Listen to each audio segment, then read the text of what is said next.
Welcome to Face the State. I'm Arianna Bennett. Thank you for joining us. Well, first, we heard about a budget deficit for the state of Nevada. Then, in his State of the City address this year, the mayor of Sparks explained that the real city is facing one too. So what's going on to cause this, and is it a fixable problem? Sparks Mayor Ed Lawson is here with me to talk about that. Thank you so much for coming on the show. Thank you for having me. It's great to have you.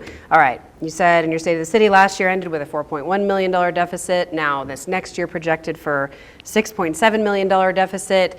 That is news no one wants to have to deliver. No, but it is part of the systemic problem that we have in the state of Nevada. Our revenues only are going up. We're budgeting for around 3%, but inflation and expenses are in the 8, 9, 10% range. So you can see it won't take very long to be upside down in that situation. Now, for the last few years, you've been able to kind of fill the gap. Was it using ARPA funding predominantly, or was there some other funding source? There's some ARPA funding, but mainly what we had for what we call kind of a rainy day fund. We keep an ending fund balances higher than normal, so that knowing that we were going to have this problem. So we've just staved off the problem for basically a couple, 2 or 3 years. It's going to hit us harder and harder each year as we go forward. We had a handful of years in there, maybe 5 or so years ago, where city budgets were looking pretty good. What was it that's changed between then and now? Well, the ARPA money, you were required to spend it. So we had to spend that money in a certain period of time. And then the second round came, and we've actually spent all the money that we've got from ARPA. We received somewhere around $30 million over that period during the pandemic. Reno got somewhere around $100 million, and I think the county's in that boat also. But we found projects and programs to spend on. One of them was the CARES campus, which I think helped us in a great way for our community. But rental assistance, there's all kinds of different things we did. Yeah. So now we're in this position where we're kind of looking down the pipeline, and the problem is only going to get worse if something big doesn't change. And that's exactly where we are. So we at the local level have no ability to raise revenue. We have no ability to put a tax in, a fee, anything that looks like a tax. We are not allowed to do by state law. So we're reliant on the state legislature to do that for us. Well, there hasn't been any real will to do that and you can see why. If you're running against a current politician and the first thing they say is, well, he raised your taxes. It's a hard thing to defend, but I can get why they don't. But we're getting to a point, and we're in a different situation than Las Vegas. In 1972, Las Vegas passed a sales tax to fund the Metro Police. So that's a huge burden taken off. Our police department runs us about 35% of our budget. Wow. So with that kind of money, obviously we wouldn't have any issues, but we don't have that tax that Vegas has. Can you kind of explain, because I know the first question a lot of people are wondering out there is, why are expenses going up so much? Why can't we make do with what we have? Well, I tell you what, it's funny because in 2009, we had more employees than we have today. And our population's grown by 40,000 residents in that same period of time. With possible layoffs, which we're asking for voluntary separation right now, but with other layoffs, we'll do the job again with less people than we've had ever before.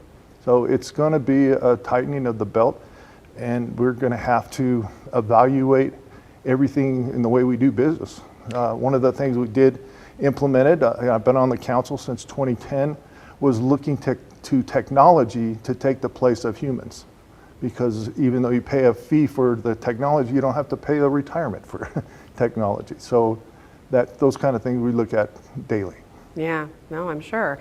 Now, okay, so population has grown. We know that City of Sparks especially has had a big population growth, but the revenue side of things hasn't kept pace with the services we need to provide for those people, right? Correct. Can you kind of explain why? Well, the way our property tax system works, and I sound like a broken record, but it's the most regressive property tax system in America. At first off, you only pay 35% of the value of your home. And then over the next 50 years, we discount that by another 75%. And then, to make it even more fun, if I buy your house, I pay the same taxes you do, even though I may have paid 3 or 4 times more for the house than originally was bought for. So that system, and there was no floor on this. So you could go down as fast and as far as it wanted to.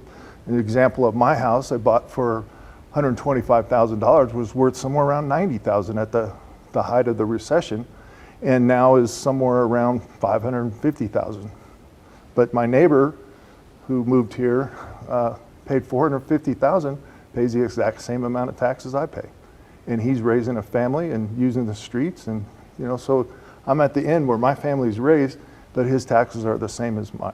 Yeah, it's an interesting thing that I think, looking at this, because of the big swings we've seen in property values in our area, going dirt cheap during the recession and then getting to these crazy high peaks, we dropped all that value during that point, but with the 3% cap, it's only been able to creep up very, very slowly. And so even though the values in the homes have recovered and then some, the valuation for property tax is still capped at really low levels, right? And keep in mind that if your house is less than 50 years old, we're only getting a 1.5% increase because they're discounting that 75%. So we're trying to run a railroad on 1.5%. It doesn't really work. Yeah. Okay. I mean, this has been going on since they put this cap in place. Well, at least it's been exacerbated by that cap. So they could remove the cap, but what I think has prevented this from happening, at least this is what it seems like, is then you'd be telling all these homeowners who are used to paying a certain amount overnight, your property taxes are going to shoot up, which is understandably an unpopular proposition. Well, and we don't want to do that either because we want people to age in their homes too.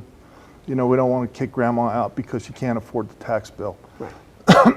The proposal that makes the most sense to us is we know through the assessor's office exactly what the assessed value is on your house, because then they have to turn around and discount it to meet up with all the things we talked about earlier. Just reset it to the assessed value. That would gain us roughly $12 million in Sparks, of more taxes that we would get. What do you mean reset it to the assessed value? All currently So existing homes or new homes that you're purchasing, or? Say any home. So as soon as I sell my house and you buy my house, if I sell it to you for $1 million, then you would pay the assessed value of $1 million, which is somewhere around $850,000. Right. And that would be your new tax rate for your property taxes. Right. So if I stay in my house, I continue to enjoy that discounted property tax rate, but just the reset upon sale, Reset on resale, yeah. To the assessed value would be a tremendous help for everyone. Okay, so just to clarify, we're not talking about removing the cap from all existing homeowners. It would be a reset on resale. So only when someone buys a house and they know what they're getting into, Correct. what their tax rate would be, it would be reset to that higher level based on the value of the home. And fully 50% of the people that are moving here right now are from California. Then they've also called the assessor and said, there must be a mistake on my tax bill. Yeah. You're not charging me enough. So, they're enjoying it. It's not going to stop people from moving here, I don't believe. I mean, we have a tech industry that's thriving just 12 miles outside of town. Yeah. So I don't see that going away. Now, the reset on resale concept isn't a new one. This has been up in the legislature at least twice, and it's failed both times that I can remember. So how do you move the needle? Why is this not succeeding? It's because the South has a different tax way, the way that they tax.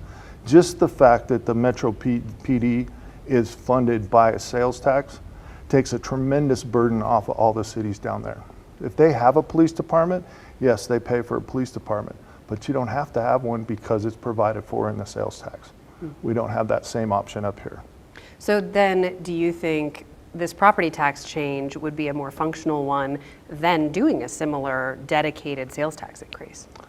We tried to do a sales tax increase for police back in 2006 or 8, and it failed miserably. So there's not an appetite to have that type of a tax here. Well, there's probably not an appetite for any No. higher taxes in Nevada. I mean, we are, I think I looked it up, we're fourth lowest property tax rate in the nation. Yeah. And considering we also don't have a state income tax, our tax burden is already extremely low, which means municipalities are doing a lot with very little. And that's what we have to do. I mean, you know, I wanted this job, so, you know, I have to deal with it. But the bottom line is, yeah, could we use some help from the legislature? Absolutely. It's just going to be a different day. You know, you won't get some of the calls answered for, you know, we won't send a fire truck for a broken ankle, for example. Or we won't go to a dog barking or some of these low class 4 type calls. We just won't have the manpower to do it. And so, you know, it'll be a different way of doing business. Instead of getting the grass mowed in the parks every week, it may be every 2 or 3 weeks. So there'll be a difference that we have to do because we won't have the people to do the job. Do you think that there's a piece of this where in order for the public to get on board with a change like this, they need to feel the pain? That is one of my favorite sayings in the world, is the pain of staying the same is greater than the pain of change. That's when things change. Yeah. So, yeah, we're going to feel it. Eventually, people go, well, heck, I want my grass mowed in the parks so I can walk my dog or my kids can go play baseball or whatever it is. Yeah, I would like someone to come out if I have a dispute with my neighbor. You know, those kind of things. I think at some point, the pain of staying the same will outweigh the pain of change. At what point is that? So now we're here facing down a $6.7 million deficit for the next fiscal year, or this fiscal year. How are you going to plug that gap without cutting services, without doing layoffs? Or is there no way to do it? There is no way to do it.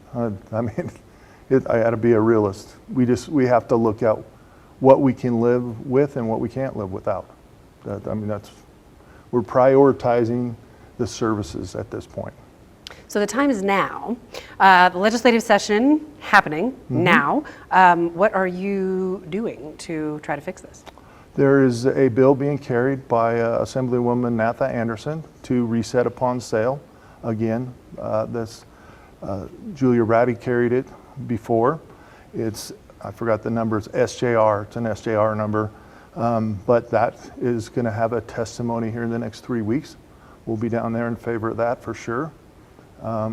We need to change. We're starting to see it, and people are starting to figure it out. It's like, well, how come the street on my street isn't getting swept, or how come the potholes are here? It's like we just don't have the money or the people to do the work. Okay. Well, then I guess we'll be keeping a close eye on that. Do you have any indication of how the legislature might vote this time around? Do you feel like the vibe is different this session? No. Short answer. No. There's no pain in Las Vegas. So there's no pain where the bulk of the legislators come from. They don't have a problem in their mind. So they don't want the change. Can the bill be written in such a way, you know, they do this with a lot of bills where they say it's population limited, you know, between cities or counties, you know, under 500,000 people or something like that. So it kind of exempts. Yeah. I don't know that they can do it because this would be a constitutional change. Oh. So this is in the Constitution of the state of Nevada. Interesting. So maybe it would have to go to a vote of the people. It definitely will end up with a vote of the people at some point, but it has to get out of legislature first. Yeah. All right. Well, any final message about this piece before we go to break? Just bear with us. We're doing the best we can. We literally are looking for every nickel and dime we can find, and we want our people employed. I mean, people is what makes us. I mean, we're a service organization. That's all we do.